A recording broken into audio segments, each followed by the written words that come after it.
안녕하세요. 윤리호 목사입니다. 오늘부터 창세기 1장부터 11장을 중심으로 성경 이해의 원리를 강의하려고 합니다. 2018년도에 제가 주일 오후 찬양 예배 때 이 주제를 가지고 말씀을 전하기도 했는데요. 설교는 아무래도 정보 전달의 목적이 아니고 그때그때 주시는 하나님의 메시지에 주목해야 하기 때문에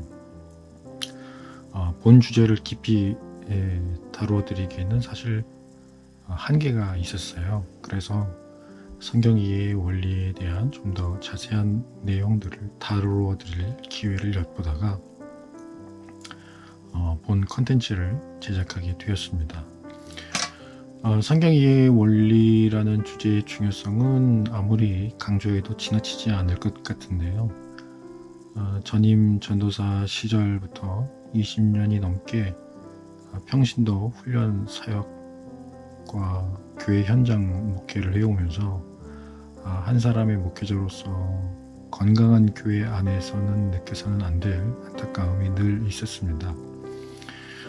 믿음 생활의 기간이 짧은 어린 학생, 청년들, 그리고 초신자 분들이야 그렇다고 하지만 믿음 생활의 연륜이 결코 짧다 할 수 없는 주요 직분자들, 평신도 리더 위치에 있는 분들조차도 죄송한 말씀이지만 하나님 말씀에 대한 지식이 다소 부족하고 있어도 깊이가 없거나 묵상에 대한 훈련이 거의 안 되어 있고 신앙생활이나 교리와 관련된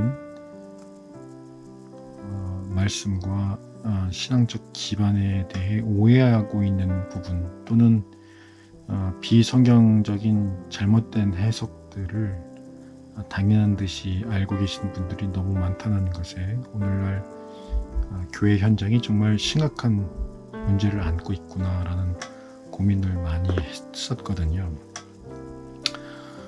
물론 교회 안에 이런 심각한 문제를 야기한 일차적 책임은 우리 목회자들, 사역자들에게 있습니다. 하나님의 말씀은 우리에겐 어떤 의미일까요? 일단 말씀은 완성된 계시입니다. 계시라는 말은 하나님 당신께서 인간에게 친히 당신의 생각과 마음을 드러내시는 것입니다. 아담과 하와를 통해 죄가 들어오고 그 죄로 말미암아 거룩하신 하나님께 인간이 스스로 갈 수 있는 방법은 소멸되었습니다. 오직 하나님만 우리 인간에게 오실 수 있고 하나님께서 친히 자신을 드러내셔야지만이 비로소 우리 인간이 하나님을 만날 수 있고 그분의 뜻을 알 수 있게 되었죠. 그러니 하나님께서야 아쉬울 것이 없으셨습니다. 이미 죄에 빠진 인간들에게 굳이 자신이 먼저 자신을 내보이실 이유가 없는 거죠. 손해보실 것이 없다는 얘기입니다. 단 우리 인간을 사랑하시는 마음이 없다면 하나님은 짝사랑이라고 정의해도 무리가 없을 만큼 인간에게 스스로 찾아오시고 자신을 드러내시고 그리고 말씀하셨습니다. 심지어 하나뿐인 독생자를 우리 인간을 죄에 내어주실 수가 없으셔서 희생하실 만큼 말이죠. 다시 말해서 하나님 당신을 드러내시는 계시, 즉 말씀은 하나님의 인류를 향한 사랑, 은혜라고 밖에 설명할 방법이 없습니다. 그러니 우리는 말씀을 통하여 무엇을 배우게 됩니까? 무엇을 느끼고 깨닫게 됩니까? 하나님의 나를 향한, 또 우리를 향한, 교회를 향한 사랑입니다. 그러나 그 사랑을 한번 알았다고 칩시다. 그리고 그 사랑에 감격했다고 칩시다. 그럼 그 감격이 영원할까요? 영원히 변함이 없는 건가요? 이 세상을 살아가는 우리 자매님들, 남편이나 남자친구, 심지어 부모님들에게까지 왜 그토록 자신을 사랑하는지 자꾸만 확인해 보려고 하십니까? 그 마음이 변했는지 아닌지, 지금은 그 사랑이 얼마나 커졌는지 혹은 작아졌는지 지속적으로 알고 확인하기 위함 아닙니까? 하나님의 사랑도 마찬가지죠. 우리가 하나님의 말씀을 계속 접하고 또 접하고 자꾸 가까이 해야 하는 이유가 바로 거기에 있습니다. 그럴수록 하나님의 사랑이 자꾸 전달됩니다. 배우고 배우고 또 배우게 됩니다. 하나님의 사랑이 내 마음이 되는 겁니다. 내 인생을 덮게 되는 겁니다. 그러면서 우리의 완악한 성품이 하나님을 닮아가는 겁니다. 그 인생의 변화가 일어나는 거죠. 그러나 그 반대가 되면 어떻습니까? 말씀에서 멀어지고 말씀을 등한시하면서 살아가다 보면 왠지 내 삶이 사막처럼 메말라가는 것처럼 느껴지고 자꾸 화가 나고 짜증이 나고 뭘 해도 행복한 줄 모르면서 살아가게 되지 않습니까? 말 그대로 갈급한 심령이 되는 겁니다. 목마른 영혼, 샘을 찾는 사슴처럼 되는 거예요. 그런데 문제는 한국 교회 현장에서 말씀을 심도 있게 수준에 맞게 체계적으로 꾸준히 가르치는 일들이 사라져가고 있다는 겁니다. 반대로 일반 성도들도 굉장히 갈급한 상태가 되었는데도 말씀을 찾아오고 배우려고 하지를 않습니다. 이전에 제 박사학위 논문에 인용된 충격적인 수치를 설교 중에 한두 번 언급해 드린 적이 있는데요. 6만여 개가 넘는 한국 교회 가운데 성도 전체를 대상으로 공예배 설교를 제외한 시간에 꾸준히 말씀을 가르치고 있고 체계적인 그 교회만의 교육 및 훈련 커리큘럼을 가지고 있는 교회는 정말 희박하다 할 정도로 그 수가 적습니다. 한 교회가 전 연령대를 아우르는 평신도 훈련 커리큘럼을 가지고 있다는 것은 정말 꽤 오랜 시간 꾸준히 말씀 가르치는 일을 해왔다는 증거죠. 그러니까 이것도 해보고 저것도 해보고 우리 교회에 맞는지 안 맞는지 확인해보고 피드백 받고 이런 일들이 쌓여왔기 때문에 가능한 것이 된 거죠. 그렇기 때문에 그 교회만의 체계적인 시스템으로 이렇게 굳어진 겁니다. 그런 교회들은 교회 규모가 크든 작든 굉장히 건강합니다. 활기가 넘칩니다. 분위기가 다르죠. 사실 교회들의 홈페이지를 들어가 보면 대부분의 교회가 교육 및 훈련이라는 항목이 있고요. 거기에 이것저것 적혀 있습니다. 그럼 그걸 실제로 하고 있기에 적어 놓은 걸까요? 물론 그런 교회들도 있지요. 그러나 거의 대부분의 교회들의 경우 그냥 폼으로 적어 놓은 예가 많습니다. 실제로는 하진 않는 거죠. 한 적은 있는데 지금은 하지 않는 것. 시스템화되어 있지 않고 커리큘럼화되어 있지 않는 겁니다. 이건 다만 밖에서 누군가 홈페이지를 봤을 때 이 교회가 이런 걸 한다더라 보여줄 건 있어야 하니까 적어 놓은 게 대부분이더군요. 그럼 왜 이렇게 말씀을 따로 가르치고 훈련하는 걸 교회들이 잘 안 할까요? 너무 시간이 많이 걸려요. 그리고 힘들어요. 요즘 목회자들이 너무 시간이 없어요. 딴짓들 하느라. 쓸데없는데 시간 될 수 없느라. 말씀을 공예배 시간에도 가르쳐야 되는 거고 그 외에도 시간을 내어 가르치고 훈련하게 되면 사실 목회자들은 정말 그것에만 매달려 있어야 하거든요. 목회만 해야 하거든요. 교회에만 붙어 있어야 하거든요. 그래도 시간이 모자란걸요. 근데 목회자의 일차적 사명은 바로 그건데. 그러니까 목회자들이 다른 데 관심이 있는 거죠. 덜 힘들려고 하고. 목회자들이 이런 영적 게으름에 빠져 있다 보니 하기 싫은 거예요. 해야 하는 것도 다 알걸요? 근데 안 하는 거예요. 그리고 늘 공부해야 되잖아요. 그러려면. 늘 준비해야 되고 힘들어요. 그래서 안 해요. 그럼 목회자들만 문제일까요? 말씀을 가르치고 배우는 일을 꼭 해야 하나요? 배우러 가는 것도 시간 많이 걸리고 귀찮잖아요. 그래서 가르쳐 준다고 해도 안 배우죠. 배우러 안 오죠. 기껏 준비했는데 배우러 아무도 안 오면 준비한 목회자들 얼마나 기운이 빠지겠어요. 자꾸 그런 일들이 반복되다 보니 현장의 많은 목회자들이 의욕을 잃어버려요. 그럼에도 불구하고 교회 현장에선 말씀을 가르치고 배우는 일이 계속 되어야 돼요. 그렇지 않으면 교회가 생명력을 잃어버립니다. 교회를 이루는 가장 중요한 요소, 하나님의 사랑과 멀어질 수밖에 없는 거예요. 주중에 조용한 교회를 보고 지나가던 어떤 행인이 그러셨대요. 아니, 교회가 왜 이렇게 조용해? 무슨 절간 같아. 한국 교회가 초기에는 이런 소리를 들었대요. 교회 다니는 사람이라 다르다. 교회 다니는 사람이면 믿을만 해. 그러다가 10년, 20년 전에는 이런 소리를 들었대요. 교회 다니는 사람도 다 똑같아. 별반 다를 게 없어. 요즘엔 이런 소리를 듣죠. 교회 다니는 것들 더해.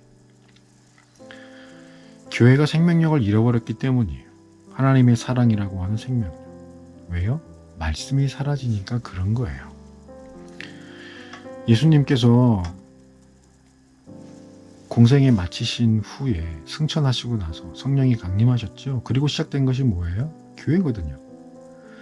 초기 교회라고 해서 초대교회라고 부르는데 초대교회의 특징을 잘 말해주는 말씀이 있어요. 사도행전 2장 42절부터 47절까지의 말씀인데 이 말씀 가운데서도 제일 먼저 뭐라고 했나 한번 볼까요? 42절 그들이 사도의 가르침을 받아 서로 교제하고 떡을 떼며 오로지 기도하기를 힘쓰니라. 아멘. 사도의 가르침을 받아 말씀을 가르치고 말씀을 배우고 이게 제일 먼저 나와 있는 거예요. 성경을 쓰는 원어는요. 가장 중요한 것을 가장 앞에 둡니다. 그리고 그것을 이제 토대로 말씀을 가르치고 말씀을 배우고 이것을 토대로 서로 교제하고 묵상한 말씀, 은혜의 소감, 나눔으로 함께 교제하고 그러면서 말씀이 가르친 대로 서로를 인정하고 받아들이고 용납하고 그러면서 계층이 사라지고 그러다 보니 전심으로 받은 은혜에 감사함으로 기도의 자리에서 기도에 힘쓰는 모습 이게 교회의 모범, 초대교회의 모습이었다는 거죠. 반면 제가 반면교사로 늘 꼽는 말씀이 있는데요. 바로 사사시대의 중심 사사기죠. 사사시대의 특징은 영적 암흑기입니다. 사사기는 사사시대의 영적 암흑 상태를 이렇게 기술하고 있죠. 그때에 이스라엘에 왕이 없으므로 사람이 각기 자기의 소견에 옳은 대로 행하였더라. 그 시대에 왜 영적 암흑이 시작되었을까요? 이것에 대한 자세한 설명은 다음 시간부터 설명할 말씀 이해의 원리 본격적으로 들어가면 이제 해드릴 것이고요. 그 배경이 되는 사건을 사사기 17장부터 21장에 기록하고 있죠. 여호수아 시대의 이스라엘은 가나안 땅에서 우상 문화와 맞싸워 그 땅을 정복하고 그 땅에 정착하게 됐습니다. 광야 생활만 해오던 정착이 아닌 나그네처럼 떠돌던 이들이 땅을 정복하고 정착하게 되었으니 오죽 사는 게 재미있었겠습니까? 그리고 그것들을 자식들에게 유업으로 물려주고 잘 지키게 하는 일 중요하게 생각했겠죠. 그런데 그러느라 말씀을 등한시하기 시작했어요.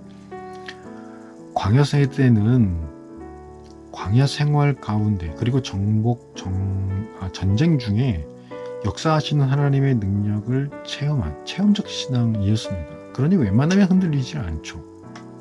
그러나 그것을 경험하지 못한 자녀 세대들은 어떨까요? 조상들의 체험을 배워야 할 것 아닙니까? 하나님께서 어떻게 은혜를 베푸시는지. 이럴까봐 레위인들은 지파의 기업을 따로 주지 않고 이스라엘 땅 전체를 46개 성읍으로 나누어서 레위인들이 그 46개 성읍에 나누어 살아가게 됐어요. 무엇을 하면서? 말씀을 연구하고 말씀을 가르치는 일을 하면서. 그들의 소명은 그냥 그거였어요. 그런데 사사기 17장부터 21장에는 바로 이 레위인들의 타락이 집중적으로 조명되고 있습니다. 이들의 타락은 당연히 말씀을 연구하지도 가르치지도 않음으로써 나라 전체의 영적 타락으로 이어졌고 그들은 하나님 없는 삶을 살았습니다. 그러면서 영적 암흑기에 접어들게 된 거죠. 그런데 사사기 17장을 잘 살펴보시면 떠돌아다니던 레위인이 본래 베들레헴에서 살다가 에브라임 산지까지 와서 떠돌아다니게 되고 그리고 미가라는 사람의 집에 정착을 하게 돼요. 그가 왜 떠돌아다녔을까요? 레위인들은 따로 기업이 없고 자기가 속한 성읍에 11조로만 생활을 했는데 정책 생활의 재미를 느끼기 시작한 다른 지파 사람들이 바로 그 성읍 사람들이 더 이상 말씀을 외면한 채 살아가고 그러다 보니까 레위인들을 먹여 살려야 할 11조마저도 외면하게 되니까 이 레위인들이 더 이상 먹고 살기 힘들어서 떠돌이 생활을 하게 된 것이 아닌가. 어쨌든 이스라엘은 말씀을 외면한 까닭에 자기 마음대로 살았고 하나님의 백성이라 자부하던 그들이 하나님 없는 삶을 살기 시작했던 겁니다. 그러면서 행복할 것 같기만 했던 그들의 삶은 처참하게 변해버리고 말죠. 그토록 소중하게 모으고 누렸던 모든 소유를 주변국들의 침략과 침탈로 모두 빼앗겨버리고 풍족함이 아닌 기아의 삶을 살아야 했기 때문이죠. 그것은 비단 사사시대만 그런 것이 아닙니다. 왕정시대를 거쳐서 남유다 왕국이 멸망할 때도 그 나라는 더 이상 말씀이 중요한 나라, 하나님의 인도하심을 받는 나라가 아니었어요. 우상 문화와 여호와 신앙이 뒤섞여버려서 제사는 드리는데 이게 우상에게 드리는 제사인지 하나님께 드리는 제사인지 분간할 수가 없는 상태가 되어버리죠. 몇몇 남은 자들, 경건한 자들, 선지자와 생도들 무리를 제외하고는 나라 전체가 말씀으로부터 떠난 삶을 살았습니다. 이 사실을 역사 속에서 깨닫게 된 에스라 선지자가 바벨론에서부터 이스라엘로 귀환한 후에 말씀 가운데 살아야 할 당위성, 즉 하나님의 백성이기 때문에 하나님의 말씀이 그들 자신의 특성이 되어야 하는 이 나라만의 독특한 정체성을 가르쳤고 깨우쳐 줌으로써 그 나라가 말씀 위에 다시금 세워지기 시작했습니다. 이스라엘이 다윗 시대에 가장 전성기를 누렸던 이유가 뭡니까? 다윗 왕 자체가 그 나라 안에서 말씀을 가장 사랑하고 중요하게 여긴 사람이기 때문입니다. 나라의 지도자가 말씀과 예배를 위해서 살아가는 사람이었으니 그 백성들이 뭘 보고 배우겠어요? 그러니 다윗이 왕된 이후로는 예배와 관련된 시편이 대부분이잖아요. 온 나라가 하나님을 예배, 하나님의 말씀이 최우선 이런 분위기가 되니까 하나님께서 복 주시잖아요. 하나님이 함께 하시니까 말씀을 최우선으로 하고 하나님을 예배하는 그런 분위기가 온 나라를 충만하게 되니까 하나님이 함께 하시고 동행하시니까 복이신 하나님이 함께 하시면 뭘 주시겠어요? 복밖에 더 주시겠어요? 임마누엘 그 자체죠. 구약시대를 시대별로 나누어 보면요, 창세기 1장부터 11장까지는 창조 시대로서 이때는 아직 이스라엘이라는 나라가 존재하지는 않았고요, 세계사에 해당합니다. 12장부터 50장까지는 족장시대라고 합니다. 네 족장, 즉 아브라함, 이삭, 야곱, 요셉에 이르는 네 족장을 통하여 이스라엘, 즉 하나님 나라의 모델 나라가 세워져 가는 거죠. 그리고 출애굽기와 민수기는 출애굽 시대, 여호수아는 정복 및 정착 시대, 여호수아 후기부터 사사기를 거쳐 사무엘상, 다윗이 왕으로 세워지기 전까지는 사사시대, 여기는 좀 겹치는데요. 왕정시대가 역사적으로는 사울 왕부터 시작되기 때문이죠.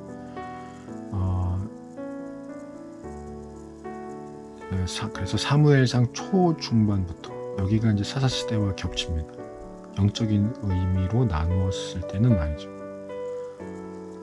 어쨌든 이 부분은 이제 나중에 좀 더 자세하게 다시 다루어드리고, 왕정시대 사무엘하, 열왕기상, 열왕기하를 거쳐서 포로기로 들어가게 되죠. 바벨론에 의해서 남유다가 망하는 시기부터요. 그리고 에스라, 느헤미야가 귀환기로서 이제 구약 성경이 마무리됩니다. 말씀드린 것처럼 창세기 12장 이후부터는 철저하게 하나님의 나라의 모델 이스라엘을 조명하고 있는데 반해 1장부터 11장까지는 이스라엘에 구간되지 않고 전 세계를 아울러 이야기하고 있거든요. 공교롭게도 이 부분에서 성경 66권 전체를 아우르는 원리가 설명이 되고 있어요. 이 부분에서 다뤄지는 원리를 잘 이해하면 다른 성경에 가서도 왜곡되지 않고 이 원리 안에서 바른 해석이나 이해를 할 수 있게 된다는 장점이 있어요.